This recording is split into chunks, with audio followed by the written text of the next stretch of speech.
İnsan sözünün deyərlər iki mənası var dilçilik baxımından. Bir, üns sözündəndir. Ünsiyyət quran. Görsən, tanımadığın adamdan biraz həm söhbət olursan, nömrə götürürsən, əlaqə yaradırsan, danışırsan. Bəzən hətta bir qatarda, bir təyyarədə heç dilin bilmirsən. Amma vücud dili ilə belə deyək də, lal dili, əl işarələri ilə bir-birinizi başa salırsınız. Və bir mənası ünsiyyət qurandır, bir mənası da nisyan kökündəndir deyirlər, unutqandır. Allah Teala Peyğəmbər sallavatullaha buyurur ki, fəzəkkir, innəma əntə muzakkir. Bu ayəni təkrarlayır. Deyir, ya Peyğəmbər, sən xatırlat. Sənin vəzifən xatırlatmaqdır, yad etməkdir. İnsan unutqan varlıq olduğuna görə, bəzi şeyləri gərək dəfələrlə deyəsən, ona xatırladasan.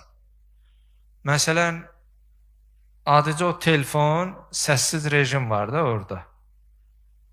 Yaxşı olar, məclisə girəndə biz o rejimə telefonlarımızı qoyaq və fürsətdən istifadə edib, əgər kim qoymayıbsa keçirsin. Bunu deyirik, yadından ola bilər çıxıb, amma indi eşidə yadıma düşür. Bəzən görsən bunu deyirik, bəlkə indi hal şahidi olacaq. Xütbə tamamlanana qədər biri oradan zəng çalacaq, biri buradan çalacaq.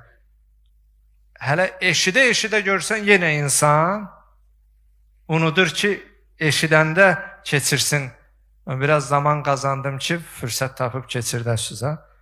Xütbə ortası səs gəlməsin. Və xüsusilə bu danışmaq məsələsi. Əgər baxsaq, Allah bizə bir ağız verib, iki qulaq verib. Yəni, bizim qulaq asmağımız danışmağımızdan daha çox olmalıdır.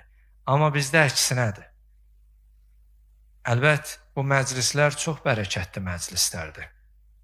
Bəzən Allah bizə möhlət verib, biz ruhumuzu burada dirçəldək, mənəviyyata qovuşaq.